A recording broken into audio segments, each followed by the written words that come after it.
bought a home on my own, but my parents showed up with a lawyer to claim ownership.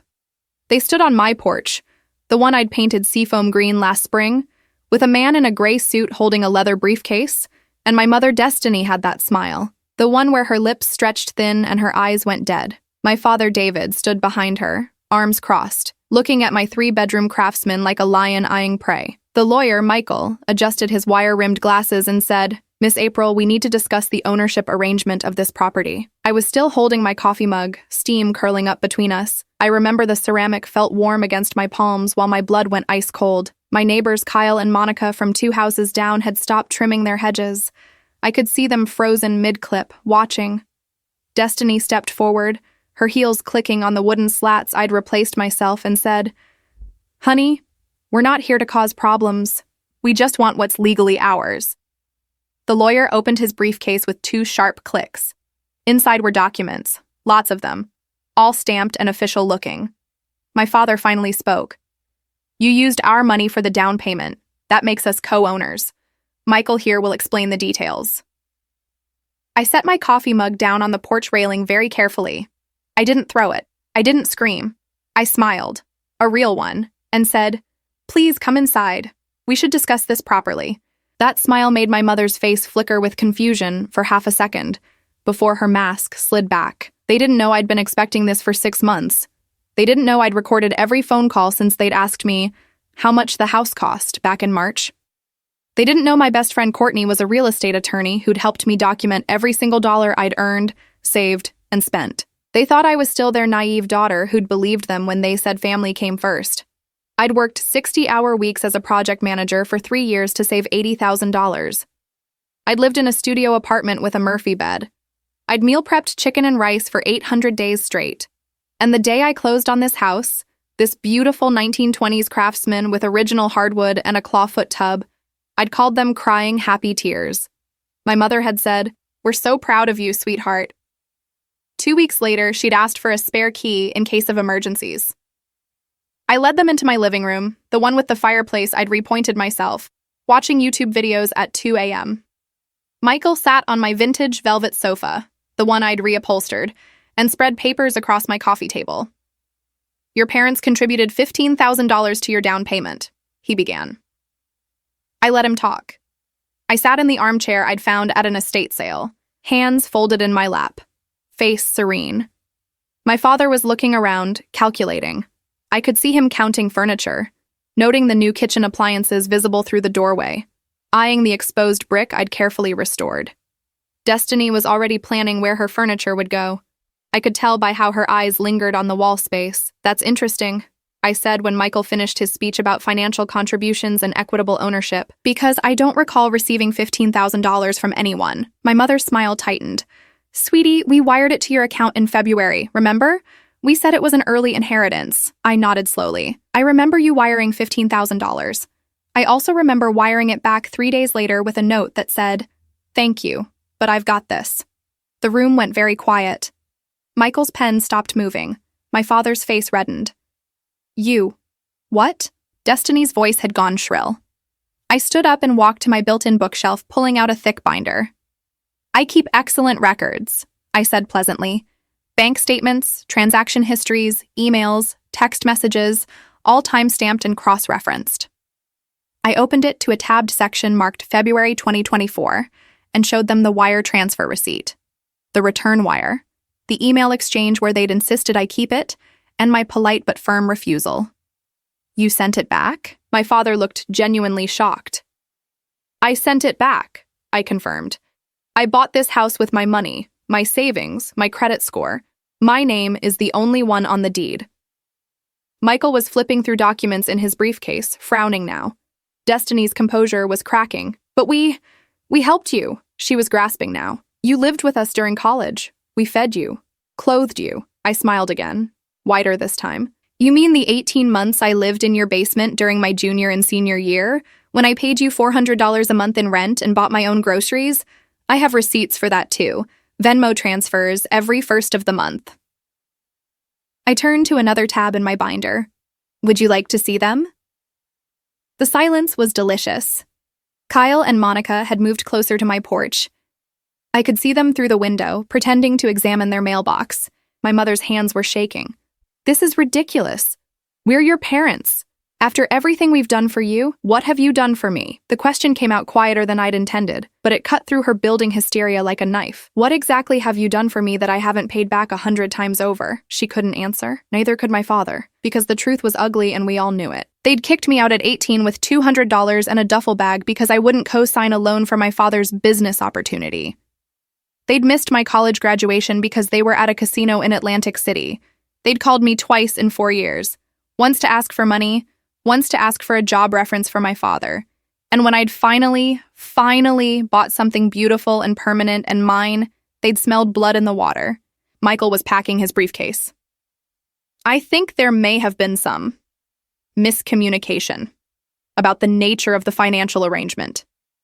He was hedging, I could tell. My mother grabbed his arm. We hired you. We paid you. He gently extracted himself. You paid me for a consultation. Based on what I'm seeing here, there's no case. The property is entirely in your daughter's name, purchased with her documented funds. My father exploded. You ungrateful little... I held up my phone. I'm recording this conversation, for my records. Please continue. He stopped mid-sentence, jaw working soundlessly. Destiny was crying now, real tears.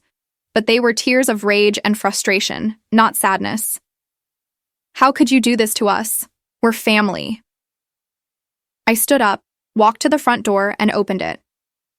Family doesn't try to steal from each other. Family doesn't show up with a lawyer to intimidate and manipulate. You taught me that, actually, when you chose a slot machine over my graduation ceremony. They left, Michael first walking quickly to his sedan parked on the street. My parents followed, my mother's sobs echoing down the quiet suburban street.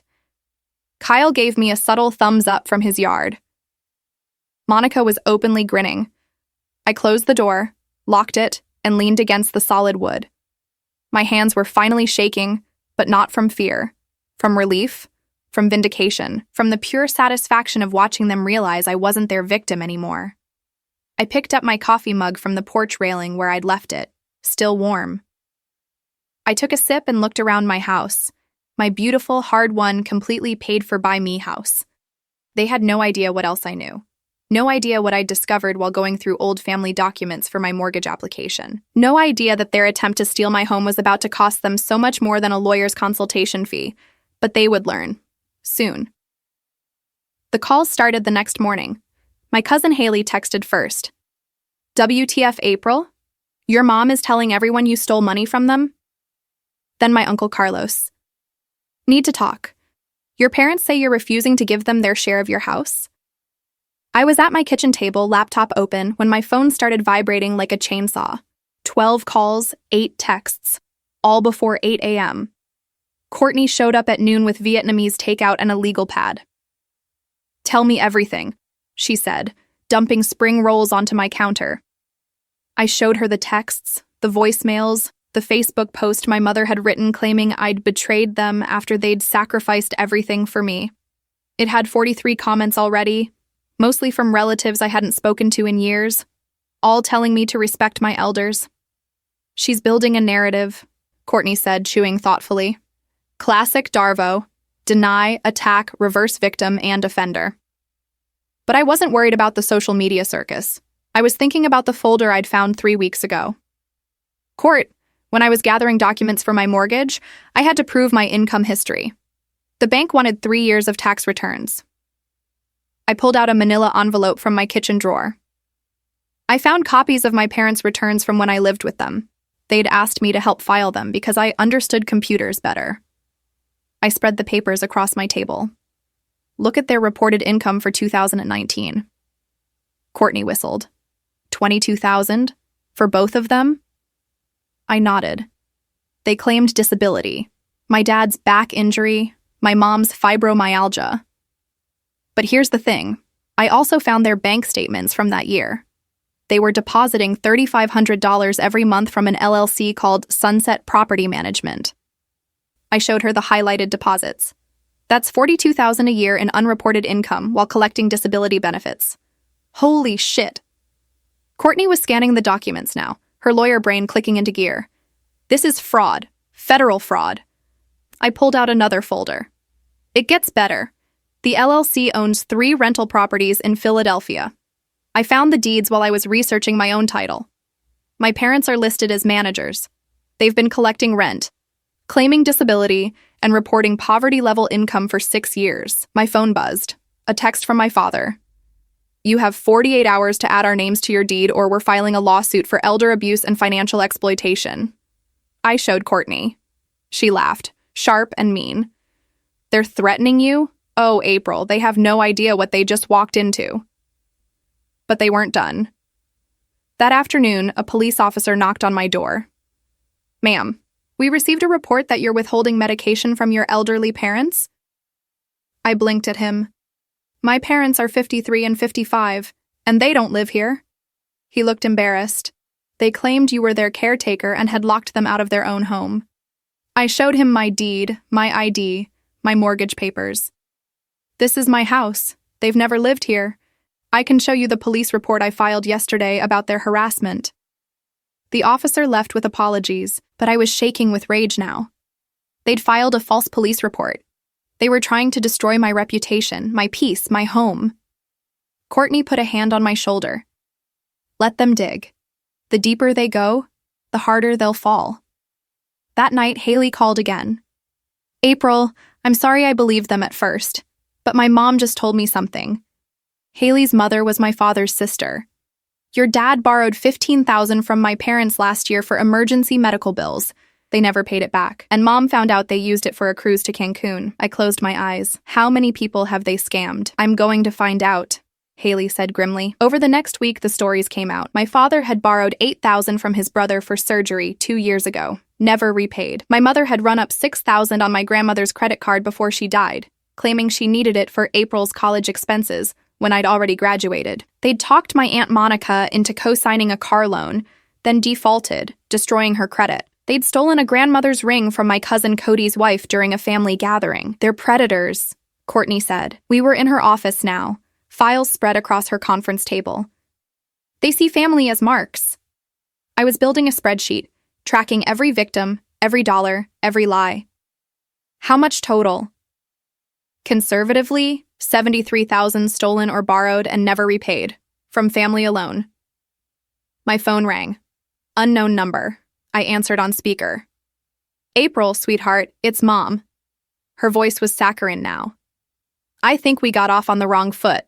Why don't we meet for coffee and talk this through like adults? I looked at Courtney. She was grinning. Sure, Mom. How about Thursday at that cafe on Maple Street? Perfect. I knew you'd see reason. After I hung up, Courtney leaned back. What are you planning? I pulled out another folder, this one thick with printouts and screenshots. I'm going to give them exactly what they deserve. Thursday morning, I arrived at the cafe early and chose a table by the window. I wore a simple navy dress, minimal makeup, my hair in a neat ponytail. I looked like the daughter they thought I was. Agreeable, manageable, soft. My phone was recording in my pocket.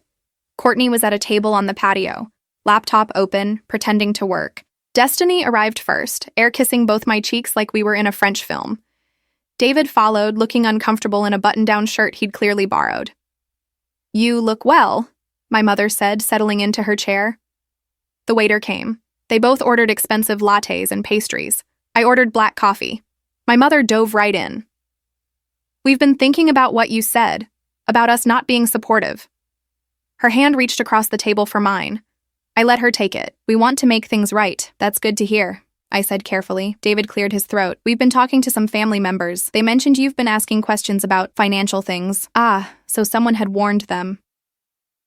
Just trying to understand some old paperwork, I said mildly. For my records. My mother squeezed my hand. Honey, families help each other. We helped you, you help us. That's how it works. What kind of help do you need? I asked. They exchanged glances. Well, Destiny began, we've fallen on hard times. Dad's back has been worse. Medical bills are piling up. This was fascinating. They were doing it again, right in front of me, spinning the same story they'd sold to everyone else. If you could just maybe take out a home equity line of credit, just $50,000. We'll pay you back. $50,000. On top of the house they'd tried to steal. I took a sip of coffee. That's a lot of money. But you have the house, my mother said brightly. The bank will give it to you easily, and we're family. You know we're good for it. I knew nothing of the sort. Let me think about it, I said. My father leaned forward. Don't think too long. We're in a bad spot. If we don't get help soon. He trailed off meaningfully. What happens if you don't get help? I asked. He shrugged. Might have to talk to people about how our daughter abandoned us in our time of need. Maybe the local news would be interested. There it was, the threat. My mother shot him a look, but the damage was done. You'd go to the media? I asked softly. We'd rather not, Destiny said quickly. But we have to survive April. You understand? I understood perfectly. They were escalating. First the lawyer, then the police, then the smear campaign, now extortion. I stood up. I need to use the restroom. Order me a muffin? I walked away, feeling their eyes on my back. In the bathroom, I texted Courtney, got the threat on recording, moving to phase 2. Her response was immediate. Beautiful. I'm ready. When I returned, there was a blueberry muffin waiting for me. We knew you'd see reason, my mother said. You were always such a smart girl. I broke off a piece of muffin. I want to understand something first.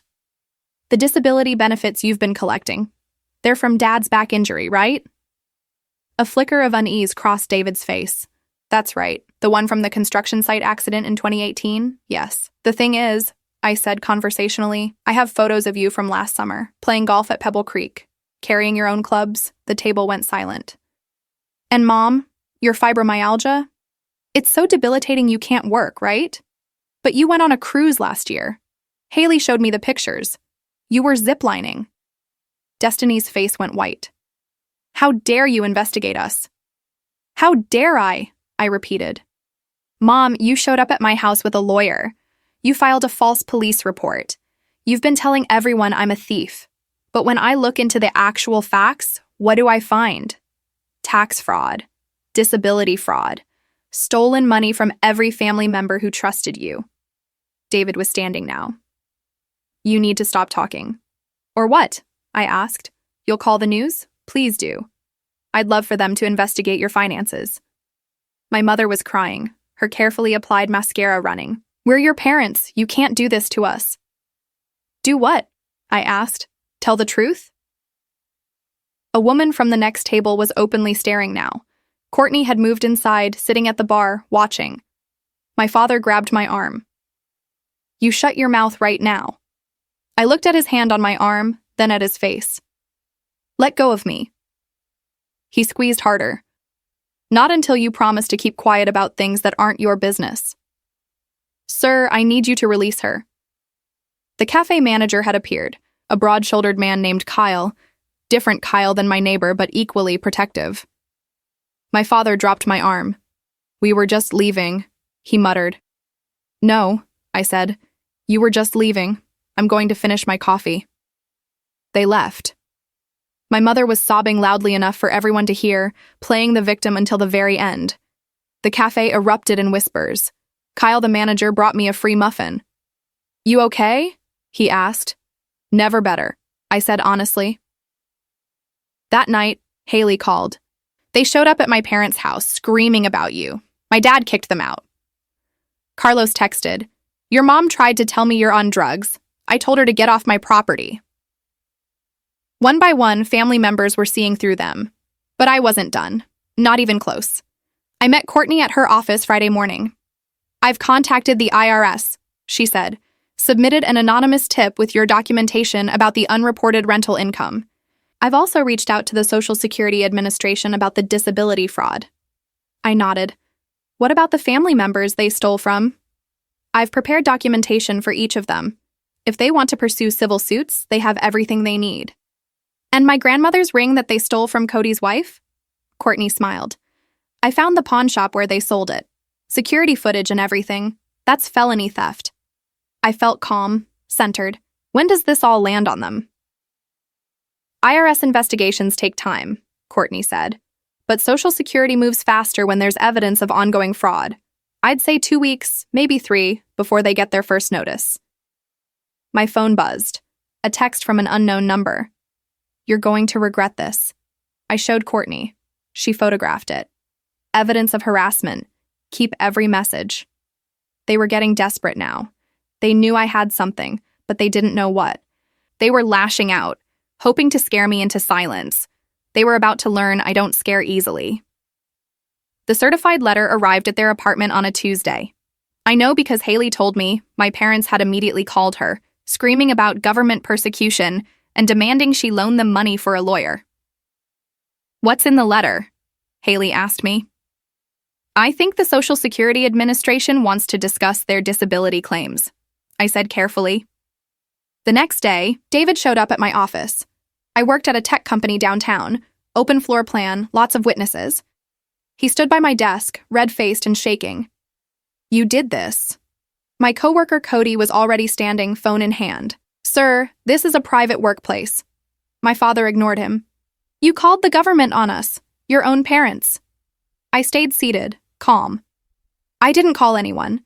But if you're receiving letters from federal agencies, maybe you should consult with an attorney. We don't have money for an attorney, he shouted. People were gathering now. Maybe you shouldn't have spent it on cruises and golf, I said quietly. His face went purple. You ungrateful? Security arrived before he could finish. 2 guards escorted him out while he ranted about betrayal and family loyalty. My manager appeared at my desk. April, are you okay? Do you need to file a police report? I have it handled, I said. But thank you. That weekend, the second bomb dropped. The IRS sent their letter. Haley forwarded me the screenshot my mother had posted to Facebook, a photo of the envelope with a caption, "Being persecuted by the government because my daughter told lies about us." The post had 3 comments before Haley reported it, and Facebook took it down. But the real masterpiece came from Courtney. She'd helped my Aunt Monica, Uncle Carlos, and 3 other family members file a joint civil suit for fraud and theft. The serving happened at a family gathering my parents weren't invited to. The process server found them at a restaurant, dining on expensive steaks. According to Haley, who heard from Monica, Destiny had thrown her wine glass when she saw the papers. The suit was for $73,000 plus legal fees and interest. Courtney had documented every loan, every emergency, every sob story they'd used to extract money from relatives. The evidence was ironclad. Bank records, text messages, emails, even Facebook posts where they'd bragged about purchases made with borrowed money. My mother called me that night. "You've destroyed us," she said flatly. "No more fake sweetness. We're going to lose everything because of you." "No," I corrected. "You're going to lose everything because you committed fraud for 6 years and stole from your own family." "We needed that money," she screamed. "For what? Ziplining excursions? Golf memberships? Cancun vacations?" Silence. "Everyone struggles," she finally said. "We were just trying to get by." "You were collecting disability benefits while running rental properties," I said. "That's not struggling. That's stealing from taxpayers and people who actually need help. You don't understand what it's like. To work 3 jobs to save for a house, to live on rice and beans for years, to sacrifice everything for a goal. Actually, Mom, I understand that perfectly. You don't." She hung up. An hour later, my father called. "We can fix this," he said. His voice was different now, desperate. "If you drop whatever you told the government, we'll drop the lawsuit threat." "What lawsuit threat?" I asked. "You never filed anything." "We could still..." "With what money?" "You're about to be defending against federal fraud charges and a civil suit." "April, please." He was begging now. "We're your parents. Don't do this." "You did this," I said. "Every choice, every lie, every theft. You built this house of cards. I just stopped propping it up. If you don't help us, You'll what, Dad? Tell people I'm a bad daughter? You already tried that. Call the cops? File a false report? Already did that too. Threaten me? I have recordings." The silence stretched. "You've changed," he finally said. "You used to be sweet." "I used to be a doormat," I corrected. "There's a difference. I hung up. The next morning, Courtney called. The Social Security Administration has scheduled their fraud investigation hearing for next month. They're fast-tracking it because of the evidence. And the IRS? Moving slower, but they've frozen their bank accounts pending investigation. I smiled. They have money in their accounts? They did, about $12,000. Probably rental income they hadn't spent yet. How are they paying for food? I asked. Courtney laughed. Not my problem. Or yours. But Haley texted me that afternoon. Your parents showed up at my house asking for money. Dad literally slammed the door in their faces. Then Carlos. They called saying they're being wrongfully persecuted and need a place to stay. I told them to call a shelter. They were making the rounds, hitting up every family member, spinning their victim story. But Courtney had been thorough. She'd sent every relative copies of the evidence, the tax fraud, the disability fraud, the documented thefts. Nobody was buying their act anymore. On Friday, exactly 2 weeks after the cafe confrontation, Destiny and David showed up at my house again. No lawyer this time. They looked terrible. Unwashed hair, wrinkled clothes, my mother's face bare of makeup. Please, Destiny said when I opened the door. We have nowhere else to go. I looked at them standing on my porch, the one they'd tried to steal from me. You have 3 rental properties, I said. Live in one of those. The tenants, my father started, are paying you rent that you've been pocketing while claiming poverty. I finished. Evict the tenants. Move in. Figure it out. April, we're begging you, my mother said. Real tears now. We'll lose everything. You already lost everything, I said quietly. You just haven't finished falling yet. I closed the door, locked it, walked away while they pounded and shouted. Kyle and Monica were outside again, watching. This time Kyle called the police. There are people harassing my neighbor, he told the dispatcher. I watched through my window as my parents were warned about trespassing and escorted to their car. My phone was ringing, blocked numbers, unknown callers, desperate attempts to reach me. I didn't answer. I was done. The justice system would handle the rest, and so would karma. The Social Security fraud hearing happened on a cold morning in November. I wasn't required to attend, but Courtney was there to observe. She texted me updates throughout. Your dad claimed his back injury prevents him from lifting over 10 pounds. The investigator just showed photos of him carrying golf clubs and luggage on the cruise ship. Then, your mom is crying. A lot. The judge is not impressed. The decision came 3 days later. Destiny and David were found guilty of disability fraud. They owed back every dollar they'd collected over 6 years, $87,000, plus penalties and interest. Total, $112,000. They were also banned from receiving federal benefits for 10 years and faced potential criminal charges. But the IRS wasn't finished. Their audit uncovered not just the unreported rental income, but cash payments they'd been taking under the table for property management services. Total unreported income over 6 years, $214,000. Taxes owed, with penalties and interest, $96,000. Courtney called me the day the IRS assessment arrived. April, they're completely underwater. The civil suit from your family is $104,000 with interest. The Social Security payback is $112,000. The IRS is $96,000. That's $312,000 they owe. I was silent, doing the math. They don't have it. Not even close, Courtney confirmed. Their bank accounts are frozen.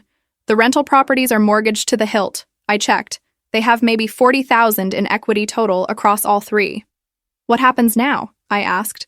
The federal government gets paid first. They'll seize assets, garnish any income. Then the civil judgment. Your family will get pennies on the dollar unless your parents have hidden assets we don't know about.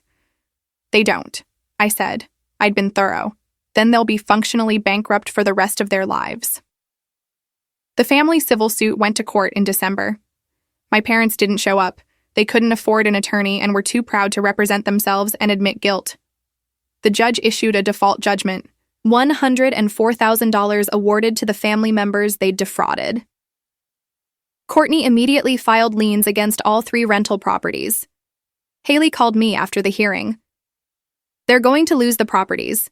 The tenants already moved out. Word got around about the fraud. The mortgages are in default. The bank is foreclosing. Good, I said simply. April, they called my mom. They're living in a motel. They asked if you might reconsider. I laughed. Actually laughed. Reconsider what?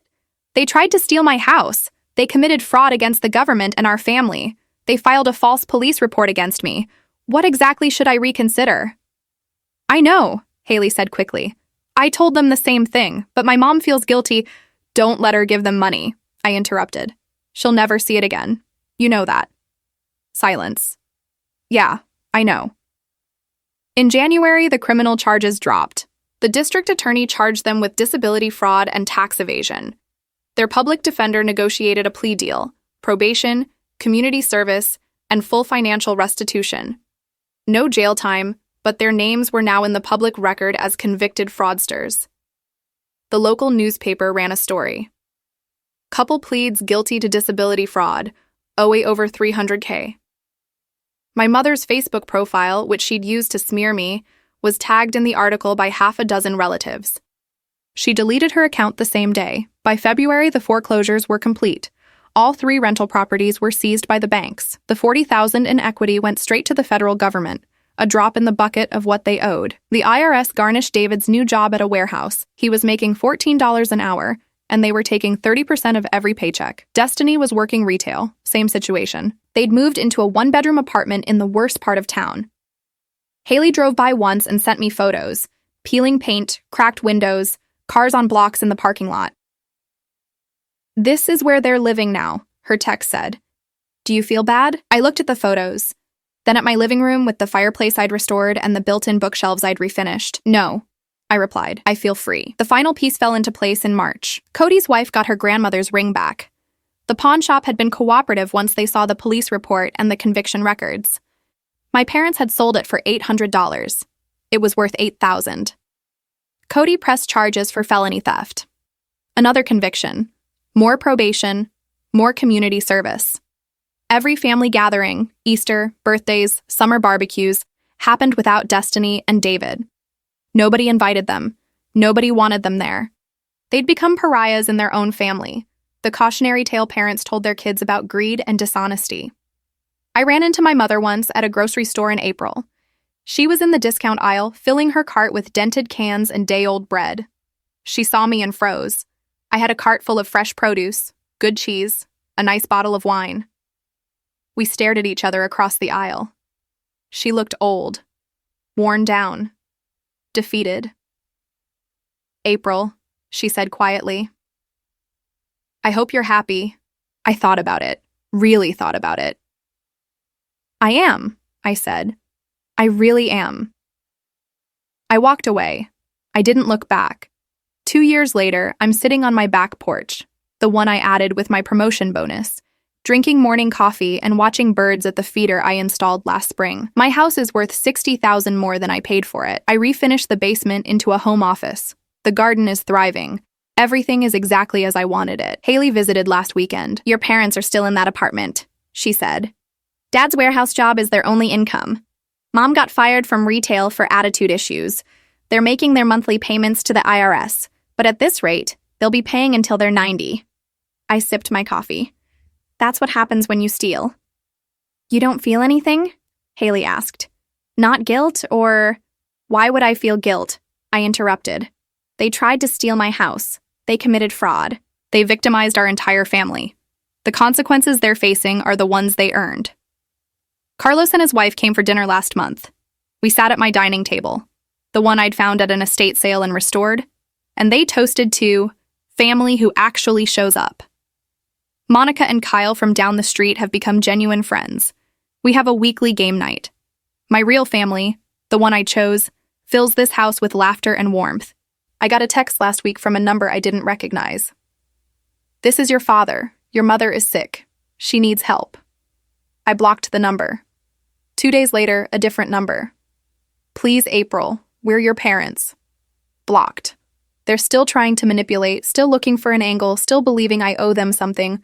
I owe them nothing. They taught me that. Courtney made partner at her firm. Half her clients now are people referred by me, family members who need protection from predatory relatives, estate planning to prevent theft, documentation to fight fraud. She's built an entire practice around the lessons we learned together. "You know what's funny?" she said over wine last month. "Your parents gave us both a gift. They showed us exactly who not to be. The rental properties they lost were bought by an investor who fixed them up and rents them at fair prices. The tenants they'd been exploiting finally have decent landlords. Even their destruction created something better." I saw David at a gas station last year. He was putting $8 of fuel into a 15-year-old sedan held together with duct tape and hope. He didn't see me in my new car, a sensible hybrid I'd paid cash for. I could have said something. I could have gloated. Instead, I filled my tank and drove away. Their suffering isn't my entertainment. It's just the natural consequence of their choices. The house is quiet today. Just me and my coffee, and the life I built with my own hands and my own money and my own stubborn refusal to be a victim. My mortgage will be paid off in 8 years.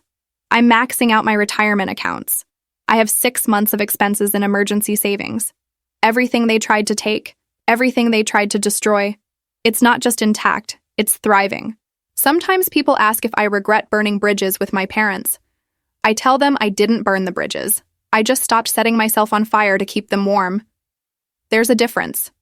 Last week I got a letter. No return address, but I recognized my mother's handwriting. Inside was a single sentence. "We hope you can forgive us someday." I stood in my kitchen, the one with the farmhouse sink I'd installed myself, and I laughed. Forgiveness requires remorse. Remorse requires acknowledging what you did wrong. They're still spinning themselves as victims of my cruelty, not architects of their own destruction. I threw the letter away. I didn't respond. They're not worth the stamp. This morning, I'm meeting Courtney for brunch. Then I'm planting tomatoes in my garden. Tonight, game night with Monica and Kyle. My life is full of people who choose to be here, who add value, who celebrate my success instead of trying to steal it. My parents taught me an important lesson, though they never intended to. Family is what you make it, not what you're born into. And sometimes the best revenge isn't destruction. It's building a beautiful life they'll never be part of while they drown in the consequences of their own greed. I water my plants. I pay my bills.